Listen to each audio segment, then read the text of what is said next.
말라기 2장 1절에서 9절까지.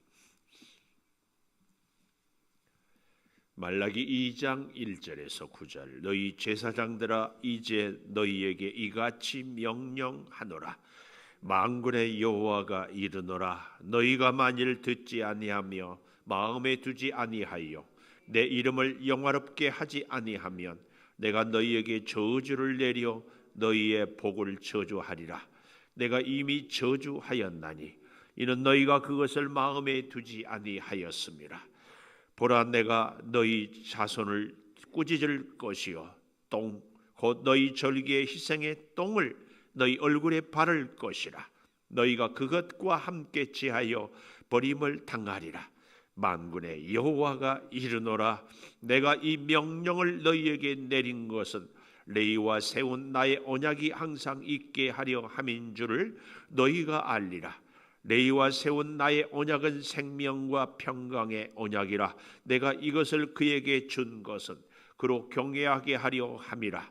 그가 나를 경외하고 내 이름을 두려워하였으며 그의 입에는 진리의 법이 있었고 그의 입술에는 불의함이 없었으며 그가 화평함과 정직함으로 나와 동행하며 많은 사람을 돌이켜 죄악에서 떠나게 하였느니라. 제사장의 입술은 지식을 지켜야 하겠고 사람들은 그의 입에서 율법을 구하게 되어야 할 것이니 제사장은 만군의 여호와의 사자가 됨이거늘. 너희는 옳은 길에서 떠나 많은 사람을 율법에 거스르게 하는도다. 나 만군의 여호와가 이르노니 너희가 레위의 언약을 깨뜨렸느니라. 같이 봅니다. 너희가 내 길을 지키지 아니하고 율법을 행할 때에 사람에게 치우치게 하였으므로 나도 너희로 하여금 모든 백성 앞에서 멸시와 천대를 당하게 하였느니라 하시니라. 아멘. 오늘 또 새벽을 깨우는 은송아, 너는 하나님의 보석이다. 보석이다. 변함없이 새벽 제단을 지키는 권사님은 하나님의 보석입니다. 보석입니다. 보석입니다. 이 모든 것이 주님의 은혜입니다. 아멘. 아멘. 오늘 4절에 이런 말씀이 나와요. 레위와 세운 나의 언약이 항상 있게 하려 함인 줄을 너희가 알리라. 나의 언약이 항상 있게 하려. 오늘 제목 나의 언약. 특별히 레위 자손과, 원래는 우리가 잘 아는 것처럼 노아도 자기 스스로 제사를, 아브라함도, 이삭도, 야곱도, 모세도, 그러나 이스라엘 12지파가 그만 하나님 앞에서 끊임없이 범죄하니까 아예 레위 지파란 지파를 따로 구분하여서 너희들은 오직 하나님께 예배하는 일에만 전념해라. 그래서 하나님의 언약을 지키고 하나님의 복을 받도록 하셨습니다. 그런데 말입니다. 그 레위 자손도 그만 하나님의 말씀으로 온전히 서지를 못하는, 그래서 저 뒤에 가보십시오. 그 언약이 8절 마지막에 나 만군의 여호와가 이르노니 너희가 레위의 언약을 깨뜨렸느니라. 오늘 제목을 나의 언약이 항상 있게 하려 했다. 이 말은 깨뜨려진 언약이다, 이런 말이기도 하다. 꼭 하나님은 우리와 관계에서 그냥 관계를 맺으면 안 되기 때문에 아주 뗄래야 뗄 수 없는 관계를 맺고자 언약을 쫙 맺었어요. 언약을. 그 언약을 맺는 것은 저 뒤에 보면 알겠지만 우리로 평강을, 우리를 생명을, 우리를 복주기 위하여서 언약을 맺었다는 것을 기억하면서, 자, 문제는 나의 언약이, 하나님의 언약이 항상 잊지 못하는 이유가 무엇이냐?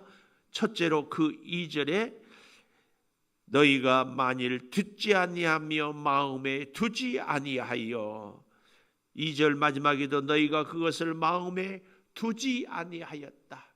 하나님의 언약이 항상 있어야 되는데 항상 잊지 못하는 것은 마음에 두지 아니하였다.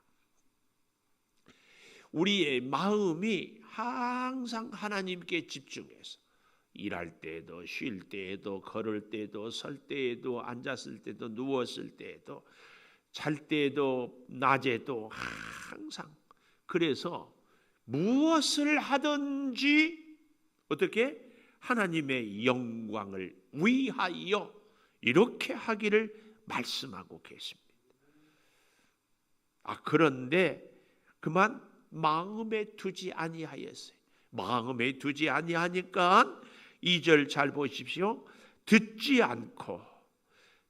않고 마음에 두지 아니했으니까 어떻게 해요? 내 이름을 영화롭게 하지 아니하고 하나님의 영광을 드러내지 않는 거예요. 영화롭게 하지 아니하고. 결국은 그러니까 그 결과가 뭐예요? 언약은 축복을 받기 위해서 하나님이 맺은 것인데 그 언약을 지키지 아니하니까 2절 그 다음 줄에 너희에게 저주를 내렸다.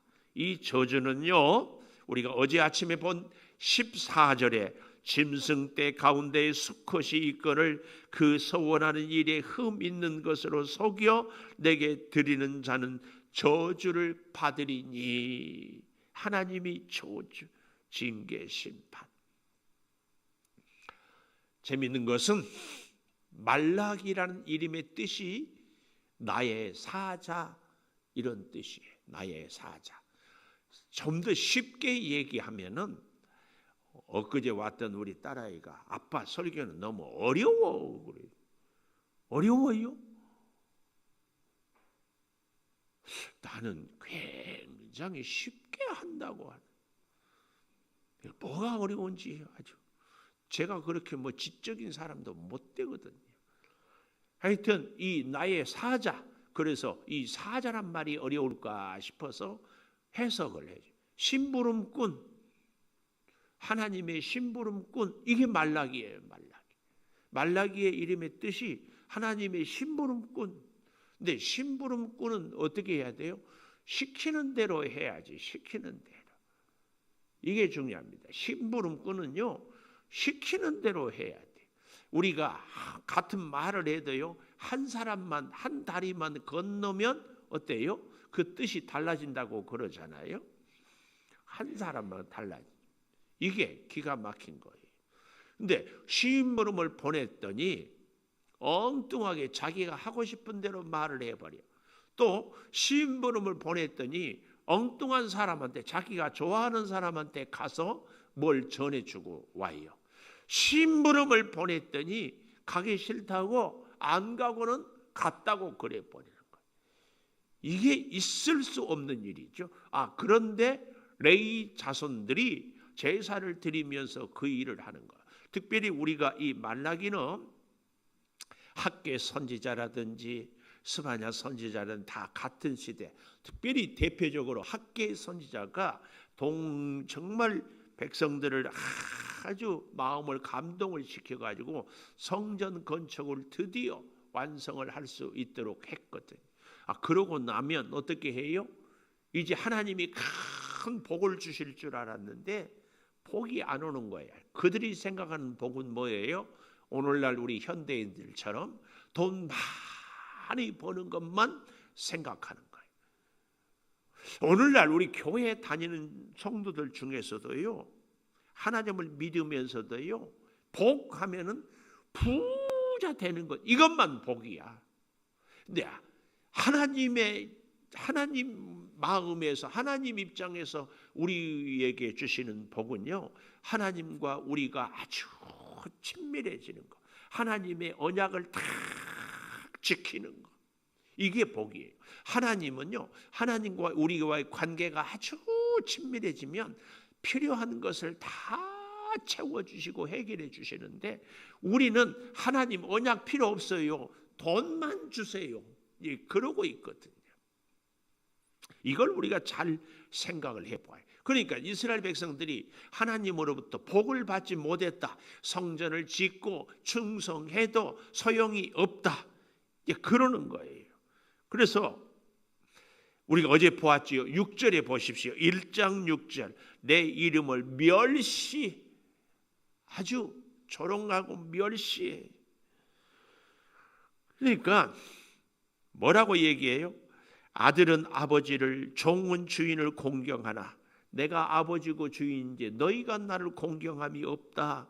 너희가 나를 두려워함이 없다. 그러니까 또 백성들이 1장 6절 마지막에 어떻게 우리가 하나님을 멸시했습니까? 우리가 예배를 안 드렸습니까? 성전을 건축하지 않았습니까? 뭘 안 했다고 그러십니까? 오히려 노발대발하는 거예요. 거기에 대한 대답. 1장 7절에 다른 떡을 드리고도 우리가 어떻게 주를 더럽게 하였나이다. 여호와의 식탁은 경멸히 여길 것이라 말하기 때문이라. 이게 뭐예요? 대충. 제가 어릴 때 주일학교 선생님한테 배웠던 예화가 잊을 수가 없어요. 예배 시간을 제가 자꾸 늦어지는가 봐. 뭐 하다가 그러는데 그랬더니 주일학교 선생님이 은송아, 내가 너를 사과를 주고 싶은데 내가 다 씹어 먹고 가운데만 주면은 너 먹겠니 안 먹겠니? 싫어요. 그렇더라. 우리의 하나님께 드려질 예배의 시간, 우리가 드려질 우리의 11조, 이 예물, 우리가 드려야 될 하나님께 대한 헌신, 이런 것들을 내가 쓸 만큼 쓰고 필요할 만큼 쓰고 나머지. 왜 이런 생각을 이스라엘 백성들이 했을까요?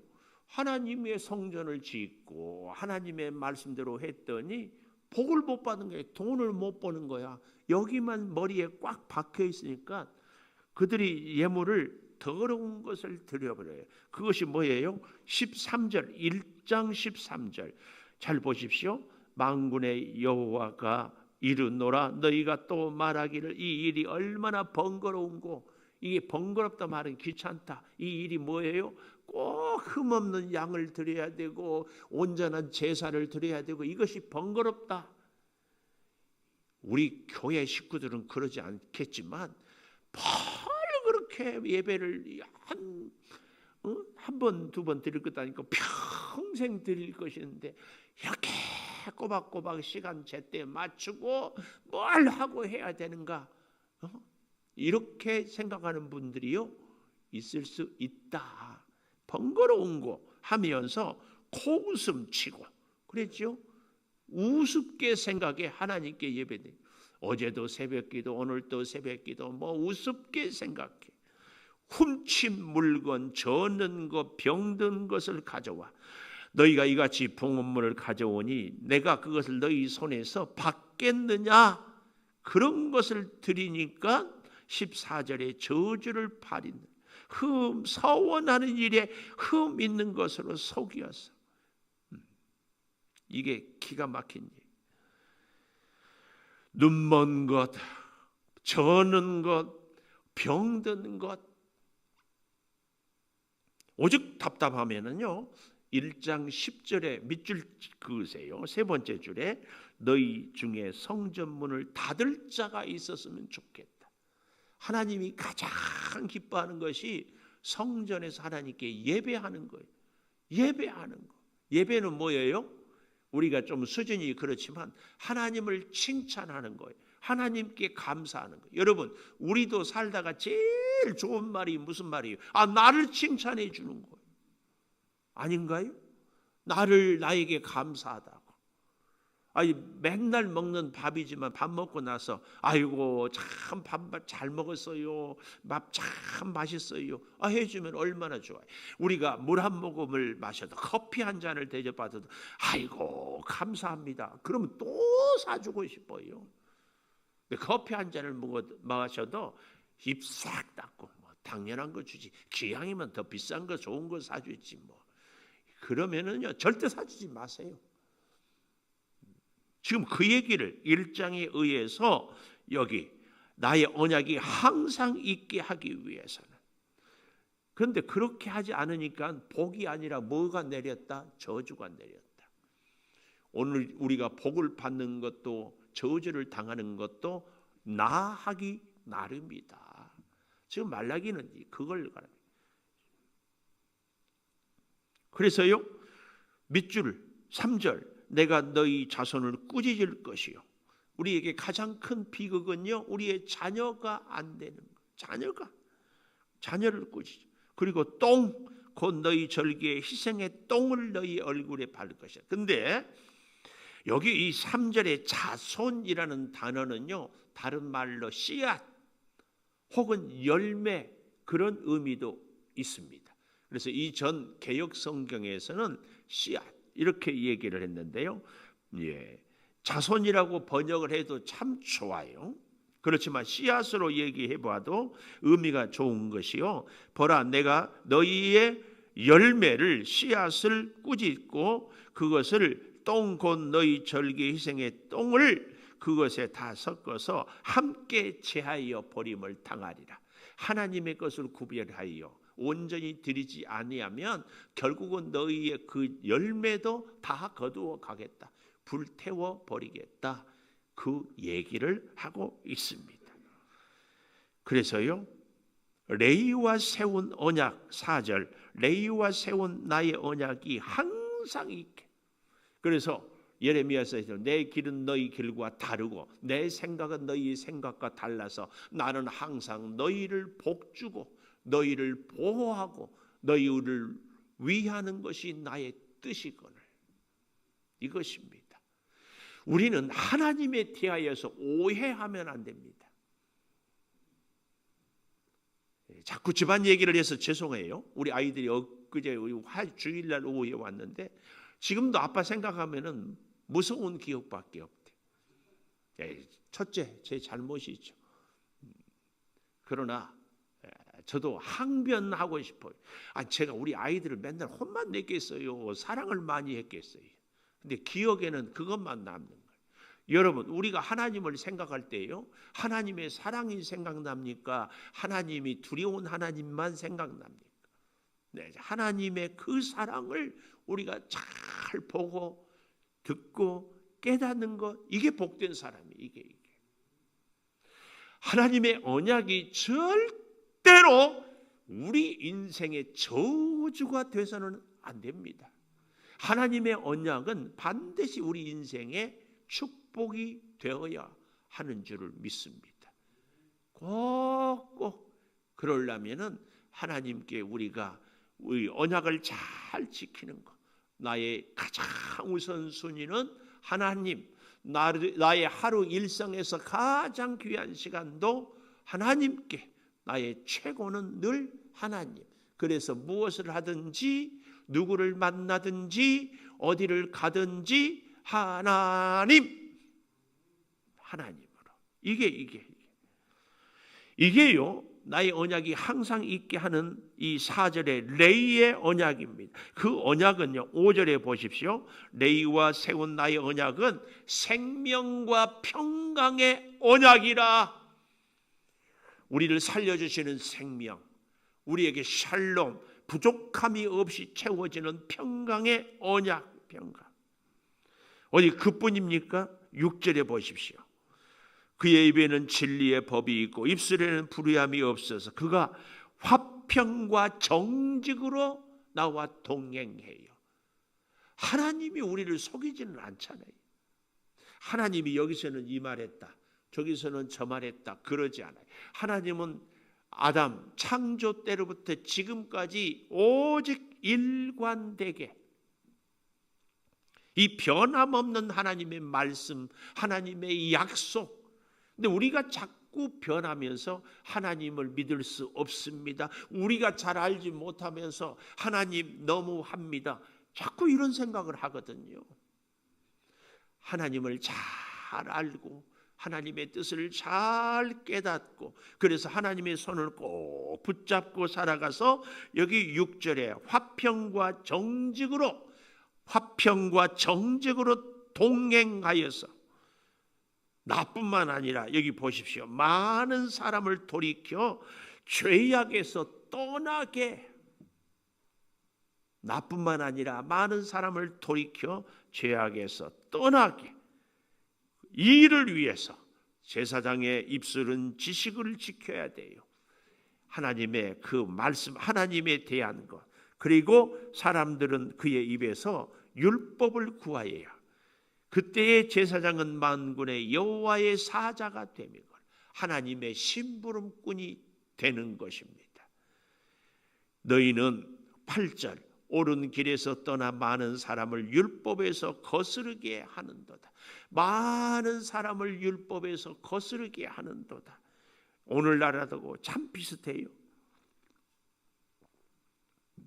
저를 포함한 오늘날의 우리 한국교회 목사님들이 성도들이 듣기 좋아하는 얘기, 기분 좋아하는 얘기를 어떻게 하면 아주 고상하게 잘 포장해서 할 것인가, 여기에 굉장히 관심이 많아요. 그래서 잘했다고, 은혜 받았다고 칭찬 듣고 싶어하고, 이것이 살 길이라고. 근데 하나님은요, 하나님의 사자, 여호와의 사자가 되었다. 하나님의 심부름꾼이 되어라. 그래서 많은 사람을 하나님께로. 그런데 오히려 여기 8절에는 율법을 거스르게 하여. 그러니 결국은 하나님의 결론입니다. 8절 마지막에 너희가 레이의 언약을 깨뜨렸다. 나 여호와가 깨뜨린 것이 아니라 너희가 레이의 언약을 깨뜨렸다. 그러니 어떻게 돼요? 9절 내 길을 지키지 아니하고 율법을 행할 때에 사람을에게 치우치게 하였으므로 나도 너희로 하여금 모든 백성 앞에서 멸시 천대를 당하게 할 것이다. 오늘 결론, 어떤 일이 있어도 하나님과 나와의 언약은 지키자. 언약. 기도하겠습니다. 하나님의 언약이 항상 우리 가운데 지켜지고 살아있고 그 언약을 따라 살게 하여 주시옵소서. 아버지 하나님, 하나님은 이스라엘을 사랑하고 너무너무 사랑하여서 이스라엘이 끝없이 실수하고 허물이 있고 범죄해도 다시 회복하고 다시 깨닫게 하고 심지어는 포로로 끌려가서라도 다시 돌아오게 해 주심을 믿습니다. 아버지, 우리가 이 땅을 살아가면서 어쩌면 우리도 저 이스라엘 백성들처럼 하나님이 나와 함께 있는 것은 관심이 없고 오직 내 꿈, 내 소유에만 관심이 있지는 않습니까? 하나님, 우리에게 물질보다 더 귀한 것은 우리 아버지 하나님인 것을 다시 기억하게 해주시니 감사합니다. 물질이 부족해도 하나님이 함께 하시면, 사람들이 내게서 멀어져도 하나님이 함께 하시면, 모든 일과 계획이 내 뜻대로 되지 않아도 하나님이 함께 하시면 결국은 주의 그 놀라운 생명과 평강을 이룰 수 있고 레이의 언약으로 말미암아 우리의 자손들이 복의 복을 누리며 화평과 정직으로 동행하시는 하나님의 그 놀라운 역사를 보게 될 줄을 믿사오니 주여, 하나님과 나와의 언약은 율법이 아니고 하나님의 사랑임을 기억하고 그 사랑에 응답하는 우리들이 꼭 되게 하여 주시옵소서. 지금은 우리 주 예수 그리스도의 은혜와 아버지 하나님의 무한하신 사랑과 성령의 감화 감동하심이 영원토록 함께 하시옵기를 간절히 축원하옵나이다. 아멘. 기도하십시다.